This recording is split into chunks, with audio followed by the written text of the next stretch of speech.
بسم اللہ الرحمن الرحیم۔ السلام علیکم۔ گرمی سے چھت پر آ گئی، وہاں غلطی سے جنات کے بستر پر سو گئی۔ جب جنزات مجھے سوتا دیکھ بولا ماشاء اللہ، اور پھر میرا نام تانیہ ہے اور میری عمر 20 سال ہے۔ میں اپنے بہن بھائیوں میں پہلے نمبر پر ہوں۔ میری امی بیمار تھیں جس کی وجہ سے پورے گھر کی ذمہ داری میں نے اپنے سر لے لی تھی۔ یہی وجہ تھی کہ میں میٹرک سے آگے نہیں بڑھ سکی تھی۔ تعلیم حاصل کرنا میرا بہت بڑا خواب تھا، لیکن ہزار چاہنے کے باوجود بھی اپنے گھر والوں کا خیال رکھنے کی وجہ سے میں اپنا یہ خواب پورا نہ کر سکی تھی۔ لیکن میں خوش تھی کیونکہ میرے بابا ہمیشہ کہتے تھے کہ اپنے لیے تو سب جیتے ہیں، لیکن عظیم انسان وہ ہے جو اپنی خوشیوں کو دوسروں کے لیے قربان کر دیتا ہے۔ میں بھی ان کی اس بات پر عمل کرتے ہوئے اپنے بہن بھائیوں کو تعلیم حاصل کرتے دیکھ کر خوش تھی۔ میرا چھوٹا بھائی جسے ڈاکٹر بننے کا شوق تھا، اس کے لیے ڈاکٹر بننے کی دل سے دعا کرتی تھی۔ میری امی جنہوں نے مجھے بہت لاڈ سے پالا تھا اور گھر کی بڑی بیٹی ہونے کی حیثیت سے مجھے خاص اہمیت دی جاتی تھی، اب مجھے ایک ذمہ دار بیٹی کے روپ میں دیکھ کر بہت خوش ہوتی تھی۔ ایک دن میرے بابا گھر آ کر امی سے مخاطب ہو کر کہنے لگے، جمیلہ، میرا ایک دوست گاؤں میں ایک عمل کرنے کے لیے شہر آیا ہے۔ وہ گاؤں کا جانا مانا عامل ہے۔ شہر میں کسی نے علاج کے سلسلے میں بلایا ہے۔ ویسے تو اس کے پاس رہنے کے لیے کافی جگہ ہے، لیکن میں چاہتا ہوں کہ میرا دوست شہر آئے تو میرے گھر رہے۔ تم ایسا کرو کہ تانیہ سے اوپر والا پورشن صاف کروا دو تاکہ ہم اسد کو وہاں ٹھہرا سکیں۔ بابا کی ہدایت پانے کے بعد امی نے مجھے اوپر پورشن کی صفائی کرنے کے لیے بھیج دیا۔ اوپر ہماری رہائش نہیں تھی، جس کی وجہ سے اوپر کا حصہ روزانہ کی بنیاد پر صاف نہیں ہوتا تھا۔ ویسے بھی وہاں ایک خالی کمرے اور اسٹور روم کے علاوہ پوری چھت خالی پڑی تھی۔ گرمی کے موسم میں ہم لوگ کبھی کبھار شام کے وقت اوپر چلے جاتے تھے۔ سردی کے دن تھے، اسی وجہ سے کافی دن سے وہاں محفل نہ جمی تھی، ہر طرف دھول مٹی جمی ہوئی تھی۔ میں نے کافی وقت لگا کر وہاں کی صفائی کی تو ہر طرف خوشبو پھیل گئی۔ اتنی دل فریب خوشبو میں نے اپنی زندگی میں پہلی بار سونگھ رہی تھی، میں مدہوش سی ہو گئی۔ میں آنکھیں بند کر کے اس مہک کو اپنے اندر اتار رہی تھی کہ مجھے ایسا محسوس ہوا گویا کوئی میرے قریب چل رہا ہو۔ میں نے آنکھیں کھول کر دیکھا تو وہاں کوئی موجود نہیں تھا۔ میں یہی سمجھی کہ میرا وہم ہوگا اور خوشبو کا تعاقب کرنے لگی۔ کمرے کے باہر زینے کے قریب ایک بڑا سا رات کی رانی کا گملہ رکھا ہوا تھا جو میری امی کو ان کی ایک بچپن کی دوست نے بطور تحفہ دیا تھا۔ امی کو اس ہرے بھرے پودے سے بڑی محبت تھی۔ میں یہی سمجھی کہ خوشبو اسی طرف سے آ رہی ہے، مگر جب میں نے غور کیا تو ایسا کچھ نہ تھا۔ میرے دل میں ایک دم سے جنات کا خیال آیا تو میں ڈر کے مارے نیچے بھاگ گئی۔ مجھے آندھی اور طوفان کی طرح سیڑھیاں اترتے دیکھ کر امی بولی، ایسی کیا مصیبت آ گئی ہے جو تم اس طرح دوڑ پڑی ہو؟ خدا نخواستہ گر گئی تو چوٹ بھی لگ سکتی ہے۔ میں نے امی کو خوشبو کے بارے میں کچھ نہ بتایا اور بولی، تھک گئی ہوں امی، کچھ دیر آرام کروں گی۔ یہ کہہ کر میں اپنے کمرے میں چلی گئی۔ شام کو میری دوست ثنا مجھ سے ملنے کے لیے آئی تو میں نے اسے پوری بات بتا دی، جسے سن کر وہ ہنس پڑی اور بولی، بے وقوف لڑکی، تم ایک ذرا سی بات کو لے کر بیٹھ گئی ہو۔ کیا تم نہیں جانتی کہ رات کے وقت کھلی فضا میں کوئی بھی خوشبو پھیل کر بہت دور تک جاتی ہے؟ خواہ مخواہ دل میں وہم مت پالو۔ ثنا نے مجھے اطمینان دلانے کی کوشش کی، مگر میرا دل مطمئن نہ ہوا اور میں نے موضوع بدل دیا۔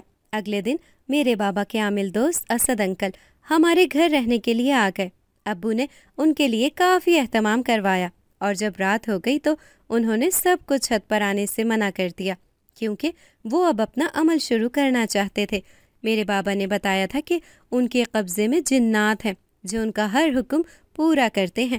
مجھے بچپن سے ہی جنات دیکھنے کا بڑا شوق تھا۔ بچپن میں میری دادی مرحومہ نے جنات کی بہت سی کہانیاں مجھے سنائی تھیں، جس کی وجہ سے میں بچپن سے ہی جنات میں دلچسپی رکھتی تھی۔ اس رات میں سونے کی اداکاری کرنے لگی اور جیسے ہی سب گھر والے سو گئے چپکے سے بستر سے نکل کر کمرے سے باہر آ گئی۔ کمرے سے باہر اندھیرا چھایا ہوا تھا، مجھے کوئی ڈر نہ تھا کہ کوئی مجھے باہر دیکھ سکے گا۔ میں آہستہ آہستہ سیڑھیاں چڑھنے لگی تاکہ معلوم ہو سکے کہ اوپر کیا ہو رہا ہے۔ ابھی میں آدھی سیڑھیاں ہی چڑھی تھی کہ میرے نتنوں سے دھوئیں کی بو ٹکرائی۔ میں نے سوچا کہ اوپر آگ لگ گئی ہے اور کہیں یہ آگ اسد انکل کو نقصان نہ پہنچا دے، سو مجھے ان کی مدد کرنی چاہیے۔ میں مزید آگے بڑھی تو چھت پر آگ کے شعلے دیکھ کر میرے قدموں تلے زمین کھسک گئی۔ میں نے گرل کے اوپر سے دیکھا تو یہ دیکھ کر میں حیران رہ گئی کہ وہ آگ رات کی رانی والے گملے سے نکل رہی تھی۔ میں وہاں حیران کھڑی رہ گئی۔ اگر یہ سب اسد انکل کی وجہ سے ہو رہا تھا تو یقیناً یہ رات ان کی اس گھر میں آخری رات تھی۔ امی اپنے پسندیدہ پودے کے بارے میں کوئی کمپرومائز نہیں کر سکتی تھی، یہ بات میں اچھی طرح جانتی تھی۔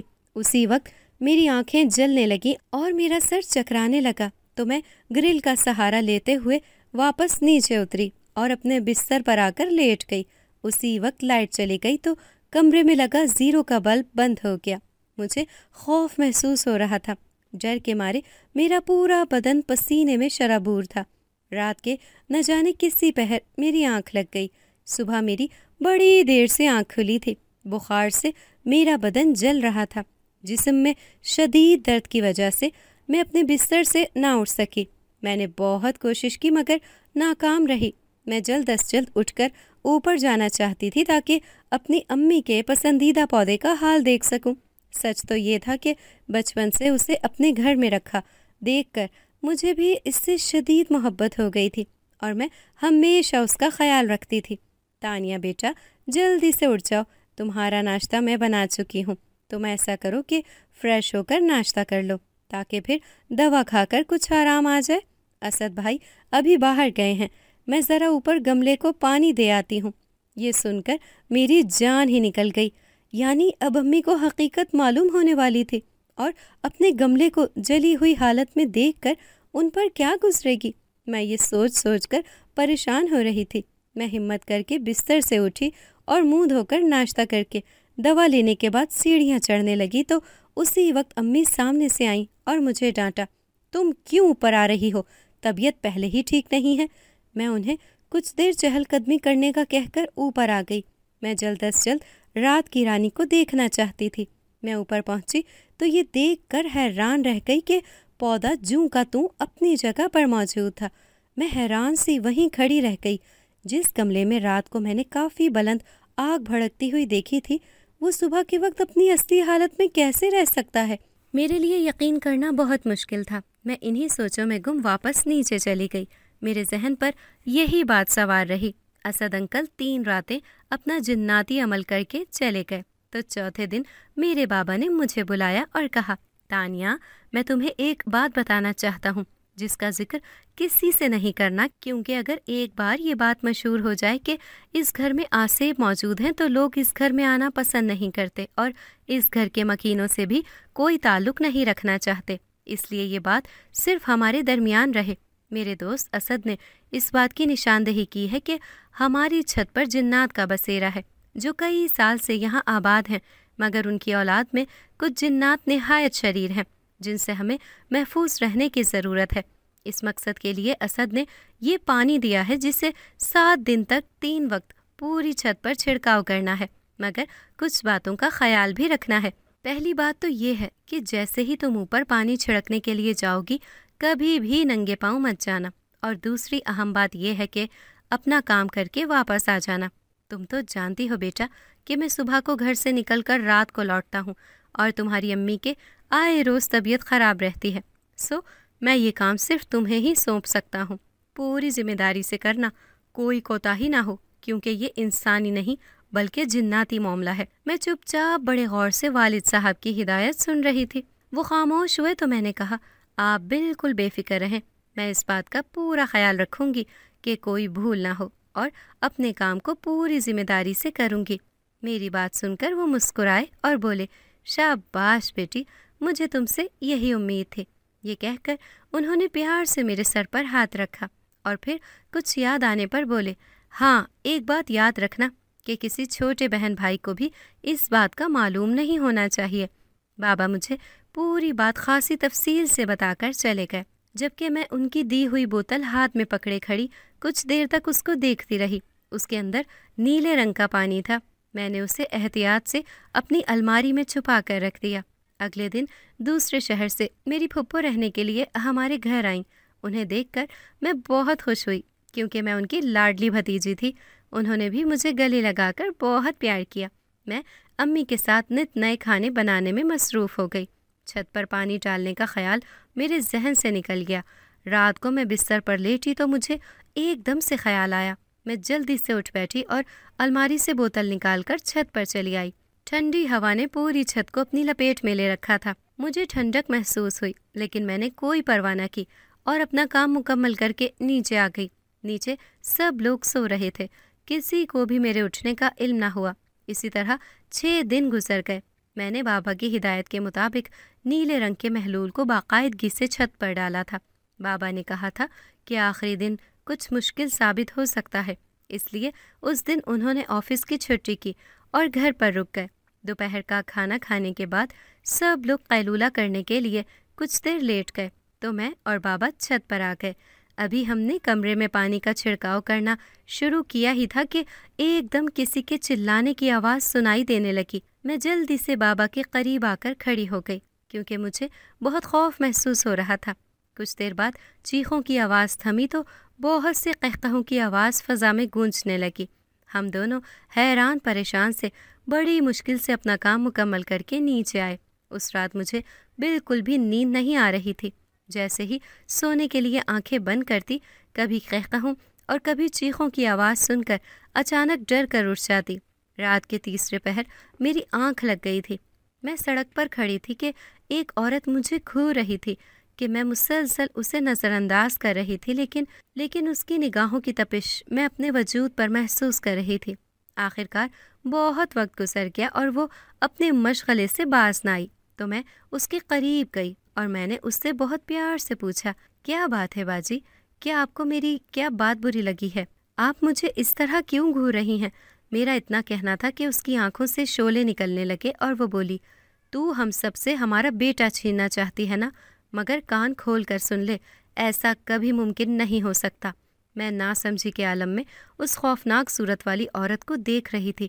مجھے خوف زدہ دیکھ کر وہ زور زور سے ہنسنے لگی اور بولی، پریشان ہو گئی میری بنو رانی، ہا ہا ہا۔ ڈر گئی۔ میں اس سے پوری بات پوچھنا چاہتی تھی کہ آخرکار اس کے ساتھ کیا مسئلہ ہے۔ تانیہ، اپنی پھپھو کو چائے بنا کر دے دو، انہوں نے دوا کھانی ہے۔ امی کی آواز پر میں ہڑبڑا کر اٹھ بیٹھی۔ یعنی میں خواب دیکھ رہی تھی، اتنا بھیانک خواب جس نے میرے 14 طبق روشن کر دیے تھے۔ اس عورت کی ڈراؤنی آنکھیں اب تک میرے ذہن میں موجود تھیں۔ مجھے خوف محسوس ہو رہا تھا۔ میں بمشکل اٹھی اور منہ دھونے کے بعد پھپھو کے لیے چائے بنانے لگی۔ اتوار کا دن تھا، سب کی چھٹی تھی، سب لوگ ابھی تک سو رہے تھے۔ پھپھو کو چائے بسکٹ دے کر میں بھی آ کر اپنے بستر پر لیٹ گئی اور سونے کی کوشش کرنے لگی، مگر نیند مجھ سے روٹھ چکی تھی، سو میں جاگتی رہی۔ مگر میرے ذہن سے اس عورت کا خیال جدا نہ ہوا۔ میں نے بابا کو اپنے اس خواب کا بتایا تو انہوں نے مجھے یہ کہہ کر تسلی دے دی کہ خوابوں کا تعلق ہماری اصل زندگی سے نہیں ہوتا، سو انہیں اپنے ذہن پر زیادہ سوار نہیں کرنا چاہیے۔ ان کی بات درست بھی تھی، لہٰذا میں خود کو گھر کے کاموں میں مصروف رکھنے لگی اور شام تک کاموں میں مصروف رہ کر میں اس خواب کو بھولنے میں کامیاب ہو ہی گئی تھی۔ ہوا کچھ یوں کہ اگلے دن 4 بجے پھپھو مجھے شاپنگ پر لے گئیں اور انہوں نے بڑا اصرار کر کے مجھے بھی ڈھیر ساری شاپنگ کرائی۔ ہم دونوں شاپنگ بیگ سے لدے پھندے شاپنگ مال سے نکل رہے تھے کہ میری نظر ایک عورت پر پڑی جو مجھے مسلسل گھور رہی تھی۔ مجھے ایک دم اسی چڑیل نما عورت کا خیال آ گیا جسے میں خواب میں دیکھ چکی تھی۔ مجھے خوف محسوس ہونے لگا۔ وہ عورت میرے قریب آئی تو میں ڈر کے پھپھو سے لپٹ گئی۔ پھپھو نے مجھے پیچھے دھکیلا اور بولی، چپ کر کے سیدھی چلو، یہ کوئی لاڈ کرنے کا وقت ہے، گھر جا کر لاڈیاں کرنا۔ میں شرمندہ ہو کر بولی، لاڈ نہیں کر رہی ہوں پھپھو، مجھے ڈر لگ رہا ہے۔ پھپھو نے مجھے اس انداز سے دیکھا گویا میری ذہنی حالت پر ان کو شک ہو۔ پاگل لڑکی، گھٹنوں کے درد اور بھوک کی وجہ سے میرا پہلے ہی دماغ خراب ہو رہا ہے، تم مزید نہ کرو۔ یہ سن کر میں چپ چاپ آگے بڑھنے لگی۔ ہم گھر پہنچے تو پھپھو نے بابا کو فون کر کے جلدی گھر پہنچنے کا کہا۔ رات کو ڈائننگ ٹیبل پر سب موجود تھے۔ جب پھپھو نے بابا کے سامنے میرا رشتہ شہزیب کے لیے مانگا، مجھے بالکل یقین نہ آیا کہ وہ اس ارادے سے ہمارے گھر آئی تھی۔ بابا اور امی بہت خوش ہوئے کیونکہ شہزیب بہت اچھی عادات و اطوار کے مالک تھے اور پھپھو نے بہت اچھے انداز میں ان کی تربیت کی تھی۔ بالکل گھر جیسی بات تھی۔ سو بابا نے سوچنے کی بھی مہلت نہ لی اور پھپھو کو ہاں کر دی۔ وہ بڑی خوش ہوئیں اور اپنے ہاتھ سے ایک بھاری سی سونے کی انگوٹھی نکال کر مجھے پہنا کر گویا رشتہ پکا کر دیا۔ میں بھی اس اچانک طے ہونے والے رشتے سے بہت خوش تھی۔ ایک ہفتے بعد پھپھو شادی کی تاریخ طے کر کے واپس چلی گئیں اور میں اتنی جلدی اپنے گھر سے دور چلے جانے کا سوچ کر اداس رہنے لگی۔ امی نے جب مجھے اداس دیکھا تو گلے لگا کر پیار کیا اور سمجھایا کہ دنیا کا یہی اصول ہے، ہر بیٹی کو باپ کا آنگن چھوڑ کر جانا پڑتا ہے۔ لوگ تو اپنی بچیوں کو غیروں میں بیاہ دیتے ہیں، تم شکر کرو کہ تمہیں تمہاری پھپھو کے گھر جانا ہے جنہیں تم اچھی طرح جانتی ہو۔ مگر ایک بات یاد رکھنا میری پیاری بیٹی، یہ رشتے بڑے نازک ہوتے ہیں۔ شادی چاہے اپنوں میں ہو یا غیروں میں، ہمیشہ سوچ سمجھ کر رہنا پڑتا ہے، کیونکہ شادی ایک ایسی چیز ہے جس کے بعد کب اپنے غیر اور غیر اپنے بن جاتے ہیں کچھ معلوم نہیں ہوتا۔ بس خیال رکھنا کہ کبھی ہماری تربیت پر کوئی انگلی نہ اٹھائے اور کسی کو تم سے کوئی شکایت نہ ہو۔ میں نے امی کو یقین دلایا کہ انہیں میری طرف سے کوئی شکایت نہیں ہوگی۔ سب لوگ شادی کی تیاریوں میں مگن ہو گئے۔ بار بار مارکیٹ کے چکر لگنے لگے۔ میرے ماں باپ دنیا کی ہر شے اور ہر سہولت جہیز میں دینا چاہتے تھے، ساتھ ہی میری جدائی کا سوچ کر غم زدہ بھی تھے۔ گرمی کے دن شروع ہو چکے تھے۔ موسم کی تبدیلی کی وجہ سے مجھے بخار ہو گیا۔ بڑا ہی عجیب قسم کا بخار تھا، کسی دوا سے مجھے آرام ہی نہ آیا۔ کبھی شدت کی سردی لگتی تو کبھی شدید گرمی مجھے بے چین کر دیتی۔ اس دن بھی گرمی کی وجہ سے میں سخت بے چین اور بے آرام تھی۔ سونے پہ سہاگا بجلی نے نہ آنے کی قسم کھا رکھی تھی۔ میں ہوا خوری کے لیے چھت پر چلی آئی۔ میں نے چھت پر آنا بالکل چھوڑ دیا تھا۔ آج میں نے نہ جانے کتنے دن بعد یہاں کا رخ کیا تھا۔ میں نے کمرے میں جھانکا تو وہاں بستر بچھا دیکھ کر مجھے حیرت ہوئی۔ پھر میں یہ سوچ کر مطمئن ہو گئی کہ ضرور امی نے بابا کے لیے یہ بستر بچھایا ہوگا جسے وہ صبح کو اٹھانا بھول گئے ہوں گے۔ بخار اور کمزوری کی وجہ سے میرے لیے چلنا بھی محال تھا، سو میں اس بستر پر آ کر لیٹ گئی۔ مجھے بہت سکون کا احساس ہوا کیونکہ کھڑکی سے ٹھنڈی اور تازہ ہوا کمرے میں داخل ہو کر مجھے تازہ دم کر رہی تھی۔ میں نے آنکھیں بند کی اور سو گئی۔ کچھ دیر بعد میری آنکھ کھلی تو ایک جن زاد میرے قریب کھڑا میری طرف بڑی غور سے دیکھ رہا تھا۔ مجھے دیکھ کر بولا، ماشاء اللہ، کیا حسین نظارہ ہے، ضرور قدرت کا کوئی اشارہ ہے۔ اب تیرے ساتھ ہی میرا گزارا ہے، سمجھ اب تو ہی میرا سویرا ہے۔ ایک جن کی زبان سے ایسی شاعرانہ بات سن کر میں حیران ہوتی اٹھ کر کھڑی ہو گئی اور بولی، تم جن ہو یا مجنوں؟ یہ کیسی بکواس کر رہے ہو؟ میری بات سن کر وہ زور زور سے ہنسنے لگا اور بولا، میں تمہارا عاشق ہوں، اور اگر میرے ہاتھ اپنی ماں کی پہنائی زنجیروں میں نہ جکڑے ہوں تو تمہیں ایک دن میں اپنا بنا لوں، مگر میں کیا کروں، میری ماں نے میری آدھی طاقت کو باندھ دیا ہے۔ یہ کہہ کر وہ زور زور سے رونے لگا۔ اس کی بے سری آواز میرے سر میں لگ رہی تھی۔ اس سے پہلے کہ میں کچھ بولتی، ایک عورت نمودار ہوئی۔ اس کا چہرہ بہت ڈراؤنا تھا اور دانت باہر کی طرف نکلے ہوئے تھے۔ اسے میں پہلے بھی دیکھ چکی تھی، مگر کہاں، یہ بات سمجھ نہیں آ رہی تھی۔ وہ بولی، اس طرح میرے بیٹے کو کیوں گھور رہی ہے؟ ختم کرے گی اسے؟ اس سے پہلے میں تجھے ختم کر دوں گی۔ میں وہاں سے بھاگ جانا چاہتی تھی، مگر میرے قدم زمین میں چپک کر رہ گئے تھے۔ اس وقت میرا وجود اتنا بھاری ہو گیا تھا کہ وہاں سے بھاگنا میرے لیے ناممکن تھا۔ وہ جن زادی آگے بڑھی اور میری گردن پکڑ لی۔ میرا دم گھٹنے لگا۔ میں اپنی گردن چھڑانے کی کوشش کرنے لگی، مگر اس کا ہاتھ تو جیسے لوہے کا بنا ہوا تھا۔ میں پوری طاقت لگا کر بھی اسے ٹس سے مس نہ کر سکی۔ ایک دم میرے ذہن میں آیت الکرسی پڑھنے کا خیال آیا اور جیسے ہی میں نے پڑھنا شروع کی اس کے چہرے پر تکلیف کے آثار نمایاں ہو گئے۔ اس کا ہاتھ کانپنے لگا اور میری گردن پر اس کی گرفت ختم ہو گئی۔ وہ ایک جھٹکے سے پیچھے کی طرف گری۔ میں نے اس کے اوپر پھونک ماری تو وہ اور اس کا بیٹا وہاں سے بھاگ گئے۔ میں نے سکون کا سانس لیا اور ورد جاری رکھا۔ میں لمبے لمبے سانس لے رہی تھی۔ مجھے سانس لینے میں دشواری کا سامنا تھا۔ میں سست روی سے چلتی ہوئی نیچے اپنے کمرے میں آ کر لیٹ گئی۔ لائٹ آ چکی تھی اور پنکھا فل اسپیڈ میں چل رہا تھا، لیکن اس وقت میرا جسم پسینے میں شرابور تھا۔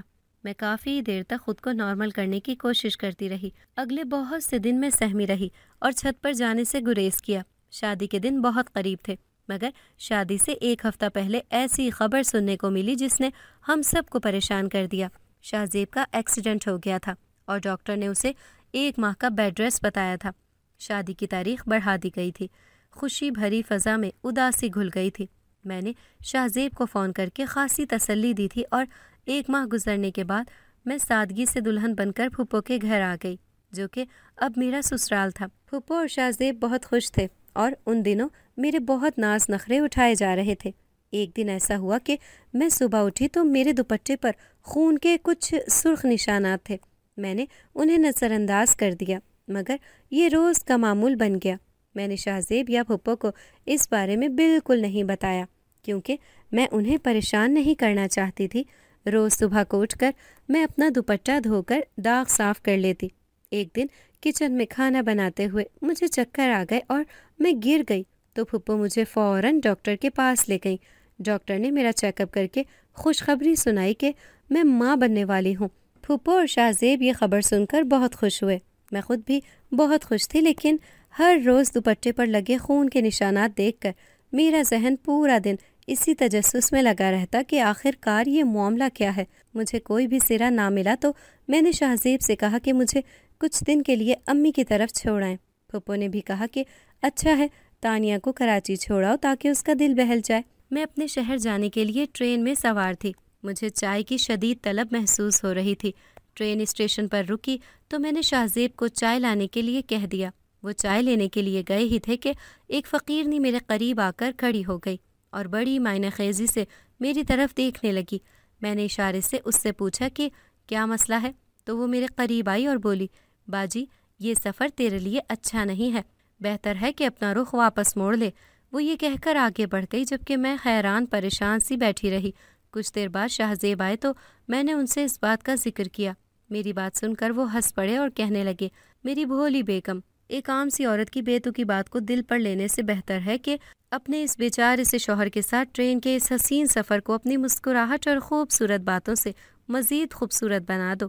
شاہ زیب نے اس ادا سے کہا کہ میں مسکرائے بنا نہ رہ سکی اور اس فقیرنی کی بات کو نظر انداز کر کے میں شاہ زیب سے باتوں میں لگ گئی۔ ہمارا سفر بہت اچھا گزر رہا تھا۔ شاہ زیب میرے میکے میں 4 دن رہ کر واپس آ گئے تھے، کیونکہ انہیں آفس سے زیادہ چھٹیاں نہیں مل رہی تھیں۔ میرے گھر والے میری آمد سے بہت خوش تھے۔ امی میرا بہت خیال رکھ رہی تھیں۔ ایک دن میں کچن سے باہر نکل رہی تھی کہ گرل میں سے مجھے کوئی نیچے جھانکتا ہوا محسوس ہوا۔ میں نے نظر اٹھا کر غور سے دیکھا تو وہ چہرہ غائب ہو گیا تھا۔ میں اپنا وہم سمجھتے ہوئے آگے بڑھ گئی۔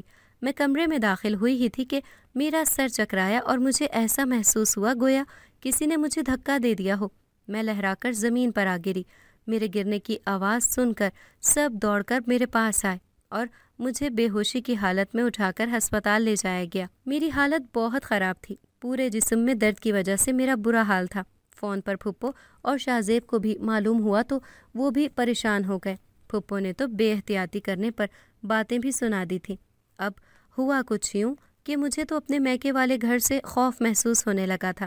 ہر وقت برے برے خیالات دل و دماغ میں جنم لینے لگے۔ میں نے شاہ زیب کو فون کیا اور گھر جانے کی خواہش ظاہر کی تو انہوں نے پھپھو سے مشورہ کیا تو انہوں نے کہا کہ ڈاکٹر کے مشورے کے بغیر مجھے ٹرین کا سفر نہیں کرنا چاہیے۔ ان کے مطابق میں نے ڈاکٹر سے مشورہ کیا تو انہوں نے مجھے سفر کرنے سے منع کر دیا۔ اس وجہ سے میں ابھی سسرال نہیں جا سکتی تھی۔ میں اداس ضرور تھی، مگر صبر کرنے کے علاوہ میرے پاس کوئی چارہ نہ تھا۔ ایک دن میں نہا کر نکلی تو بال بناتے ہوئے مجھے اپنے بالوں کی لمبائی پہلے سے کم محسوس ہوئی۔ میں نے آئینے میں غور سے اپنے بال دیکھے اور حیران رہ گئی۔ آخر میرے ساتھ ایسے واقعات کیوں پیش آ رہے تھے؟ میں نے بابا کو تمام واقعات سے آگاہ کیا تو وہ بہت فکر مند ہوئے اور بولے، میں گاؤں فون کر کے اسد سے کوئی مشورہ کرتا ہوں۔ انہوں نے گاؤں فون کیا تو معلوم ہوا کہ اسد انکل کا 3 دن پہلے انتقال ہو چکا ہے۔ بابا بہت پریشان ہوئے اور مجھے بھی بہت دکھ ہوا۔ بابا نے اسد انکل کے ایک شاگرد کو اپنے پاس بلایا اور اسے ساری صورتحال سے آگاہ کیا تو انہوں نے آ کر میرا معائنہ کیا اور کہا کہ اس لڑکے پر کچھ برے جنات کا قبضہ ہو گیا ہے، جن میں ایک ایسا جنزاد بھی شامل تھا جو مجھے اپنے ساتھ لے کر جانا چاہتا تھا تاکہ وہ مجھ سے شادی کر سکے، مگر اس کی ماں جو جنات کی دنیا کی ایک جانی مانی جادوگرنی ہے، اس نے اپنے بیٹے کی آدھی طاقت اپنے جادو کے زور سے اپنے قبضے میں کر لی تھی۔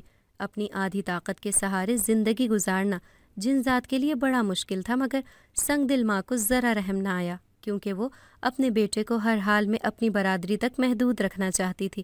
اسے انسانوں سے نفرت تھی اور ان کی طرف ہمیشہ وہ نفرت سے ہی دیکھتی آئی تھی۔ ایک دن اس کے بیٹے جن ذات کی ایک فتنہ شیطان جن سے لڑائی ہو گئی، جس نے اسے قتل کر دیا۔ اس روز سے اس کی ماں عجیب پاگل ہو گئی ہے اور فتنہ کرنے کا کوئی موقع ہاتھ سے جانے نہیں دیتی۔ بیٹے کی آدھی طاقت اپنے قبضے میں کرنے کی وجہ میں تھی، اس لیے وہ میری دشمن بن گئی اور اب ہر حال میں مجھ سے بدلہ لینا چاہتی تھی۔ انہوں نے کچھ تعویذ دیے اور پانی پر دم کر کے دیا۔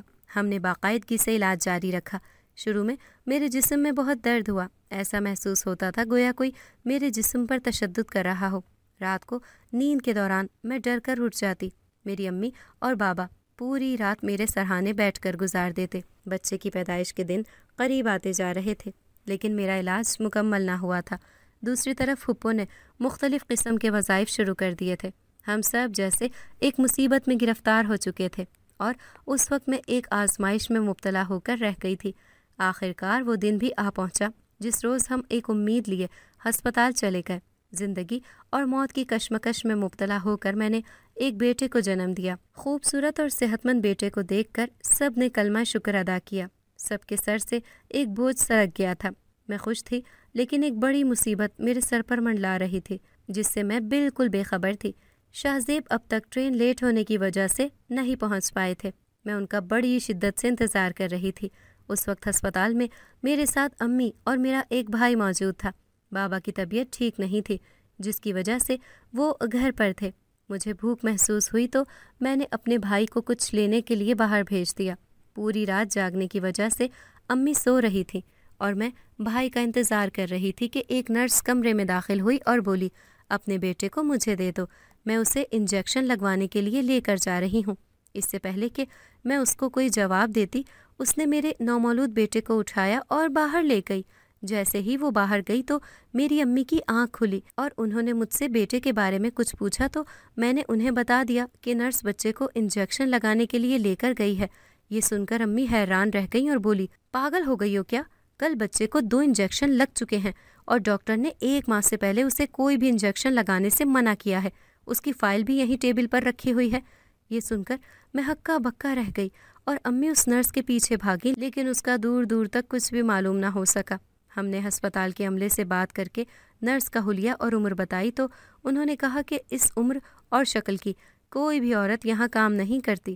سب لوگ بہت پریشان تھے اور ادھر ادھر بھاگ دوڑ کر رہے تھے۔ میرا رو رو کر برا حال ہو گیا۔ میں ہر حال میں اپنا بچہ حاصل کرنا چاہتی تھی، جسے تکلیفیں جھیل کر حاصل کیے ہوئے ابھی 24 گھنٹے بھی نہ ہوئے تھے۔ اب وہ مجھ سے دور ہو گیا تھا۔ اس ستم ظریفی پر میں بیٹھ کر آنسو بہا رہی تھی اور سب لوگ مجھے تسلی دلاسے دے رہے تھے۔ ہسپتال کا عملہ الگ پریشان تھا کیونکہ اس حادثے کی وجہ سے ان کی ریپوٹیشن خراب ہو گئی تھی۔ سوشل میڈیا اور پرنٹ میڈیا کو اپنا کاروبار چمکانے کے لیے ایک خبر مل گئی تھی۔ ہر ادارہ اس خبر کو مرچ مسالہ لگا کر پیش کر رہا تھا، جبکہ کچھ لوگ ہسپتال کے عملے پر شک ظاہر کر رہے تھے۔ حیرت کی بات یہ تھی کہ CCTV کیمرے میں کچھ بھی ریکارڈ نہ ہوا تھا، جس کی وجہ سے بچے کا کوئی سراغ نہیں لگایا جا سکتا تھا۔ سب لوگوں کا پریشانی سے برا حال تھا۔ شاہ زیب بھی یہاں پہنچ چکے تھے۔ انہوں نے پولیس کو اطلاع دی۔ پولیس بھی ہمارے مسئلے میں انوالو ہو گئی تھی، لیکن مجرم کا کوئی سراغ نہیں لگایا جا سکا۔ پولیس نے ہسپتال کے مالک کو گرفتار کر لیا تھا۔ ڈاکٹرز اور عملے نے مجھے ڈسچارج کر دیا تو میں خالی ہاتھ اور خالی دل لیے گھر واپس آ گئی۔ مجھے ہر پل اپنے بیٹے کا خیال آ رہا تھا، جو میری گود میں آتے ہی مجھ سے جدا ہو گیا تھا۔ امی اور بابا میرا حوصلہ بڑھا رہے تھے، لیکن مجھے کسی طور صبر نہیں آ رہا تھا۔ دوسری طرف پھپھو مجھے بے نقد سنا رہی تھی۔ ان کا خیال تھا کہ اس سارے قصے میں میرا ہی قصور ہے۔ رو رو کر میرے آنسو ختم ہو گئے تھے۔ شام ہوئی اور رات شروع ہونے لگی تو میرا دل ڈوبنے لگا۔ میں نے بابا سے کہا کہ میرا دل اس بات کی گواہی دے رہا ہے کہ اس سارے قصے میں اس جن زادی کا کوئی ہاتھ ہے۔ ہمیں کسی عامل سے رابطہ کرنا چاہیے تاکہ مجھے میرا بچہ واپس مل سکے۔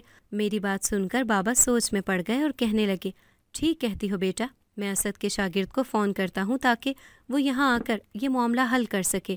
بابا نے انہیں فون کیا اور شاہ زیب نے ان کے اکاؤنٹ میں جہاز کی پہلی فلائٹ سے پہنچنے کے لیے ایک بڑا اماؤنٹ بھیجا تو اگلے دن ہی وہ کراچی پہنچ گئے۔ لیکن وہ رات میں نے کتنی مشکل اور تکلیف میں گزاری تھی یہ میرا دل ہی جانتا ہے۔ عامل صاحب نے گھر میں داخل ہو کر لمبے لمبے سانس لے کر کچھ سونگنے کی کوشش کی، جیسے وہ اس معاملے کی تہہ تک پہنچنا چاہتے ہوں۔ کچھ ہی دیر میں ان کی پیشانی پر پریشانیوں کا جال بچھ گیا اور وہ چپ چاپ سیڑھیاں چڑھ کر اوپر چھت پر چلے گئے۔ نیچے ہم سب لوگ دعا کرتے ہوئے کسی معجزے کا انتظار کر رہے تھے۔ عامل صاحب نے پڑھائی شروع کی اور وہ مسلسل 6 گھنٹے تک کمرہ بند کر کے پڑھائی کرتے رہے۔ ہم سب بےتابی سے ان کا عمل مکمل ہونے کا انتظار کر رہے تھے۔ رات ہونا شروع ہوئی تو اوپر سے کسی کے چیخنے چلانے کی آواز سنائی دی۔ انہوں نے کسی کو بھی اوپر آنے سے منع کیا تھا، اس لیے ہم سب نیچے ہی بیٹھے رہے۔ چیخوں کی آواز بلند ہوتی جا رہی تھی۔ یہ آوازیں اسی جنزادی کی تھیں۔ مجھے چھوڑ دو، مجھے اگر جلانے کی کوشش کی تو میں اس بچے کو مار کر کھا جاؤں گی۔ یہ بچہ میرا ہے، دیکھو اس کی آنکھیں بالکل میرے بیٹے جیسی ہیں، وہ مرا نہیں ہے، وہ اس بچے کی صورت زندہ ہے۔ میرے بیٹے نے اس کی ماں سے محبت کی تھی، میں اسے اپنے دل سے لگا کے رکھوں گی۔ وہ اس طرح کی عجیب و غریب باتیں کر رہی تھی۔ ہمیں اس بات کا تو بخوبی اندازہ ہو گیا تھا کہ میرا بیٹا اسی کے پاس ہے۔ اب بس مجھے اپنے بیٹے کے گود میں آنے کا انتظار تھا۔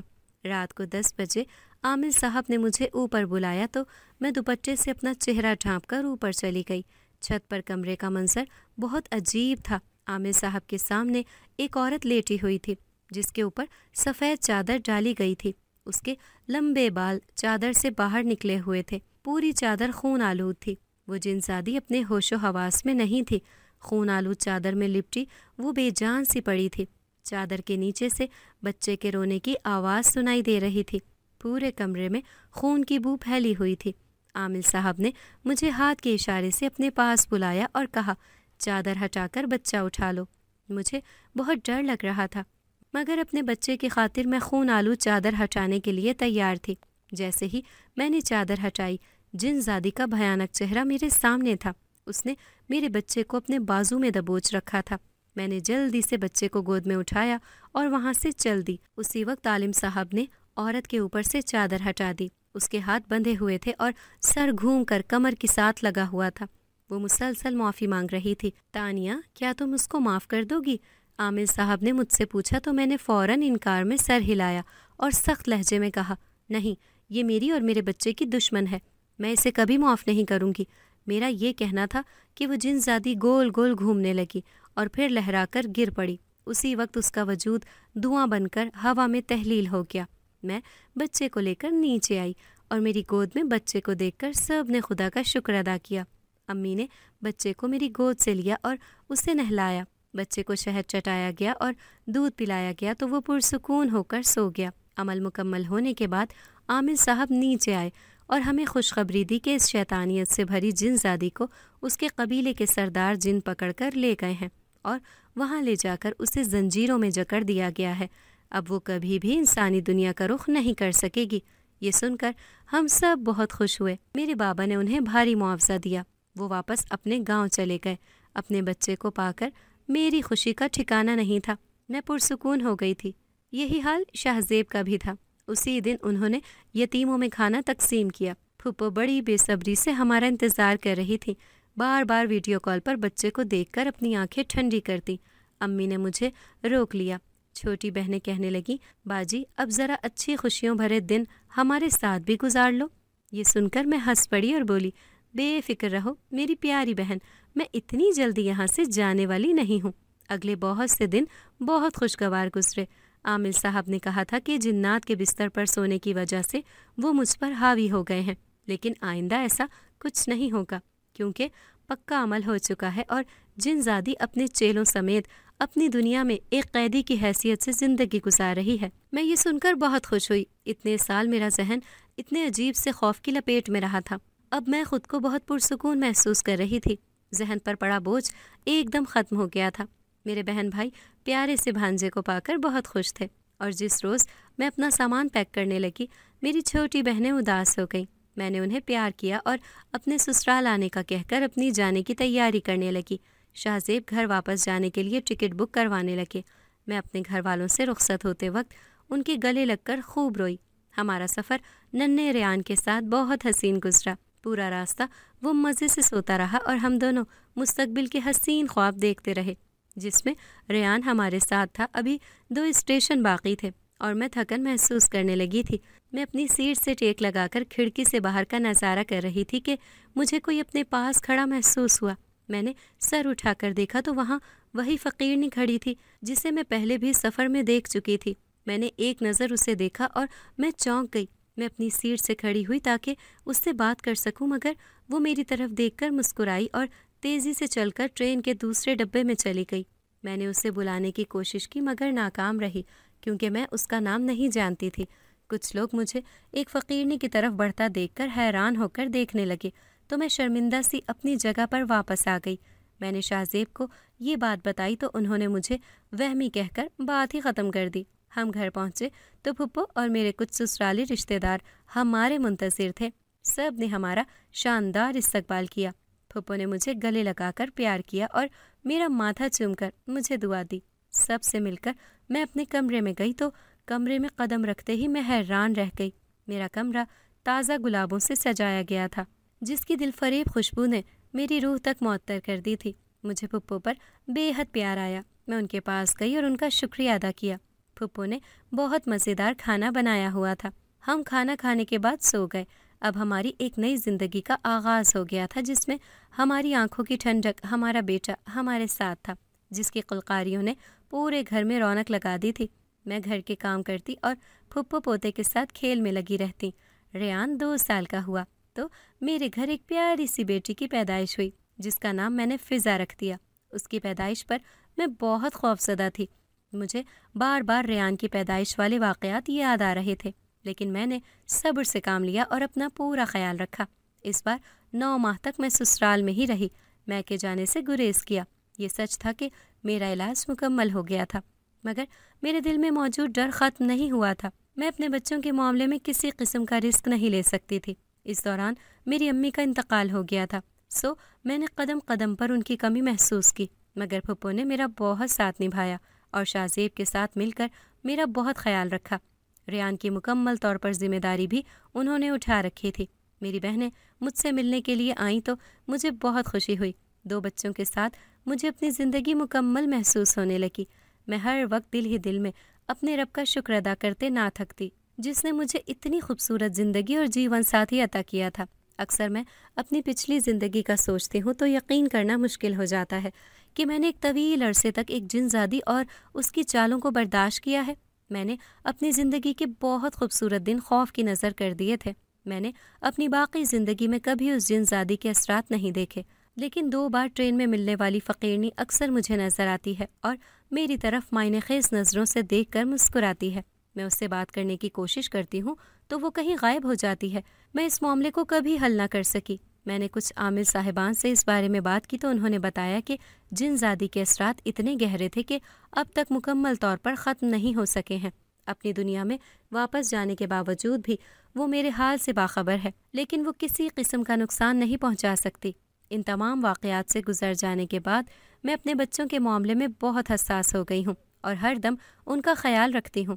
میں نے اپنی زندگی کے جناتی واقعات سے بہت سے سبق حاصل کیے ہیں۔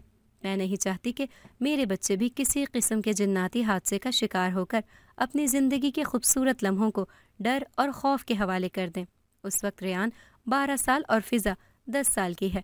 ریان اپنے دوستوں کے ساتھ پکنک پر جانے کی ضد کرتا ہے تو میں اسے منع کر دیتی ہوں، کیونکہ میں اچھی طرح جانتی ہوں کہ بے دہانی میں اٹھایا گیا کوئی بھی قدم ہمیں کس مصیبت سے دوچار کر سکتا ہے۔ جیسے میں ایک روز جنات کے بستر پر سو گئی تھی اور اس کا خمیازہ مجھے کئی سال تک بھگتنا پڑا تھا۔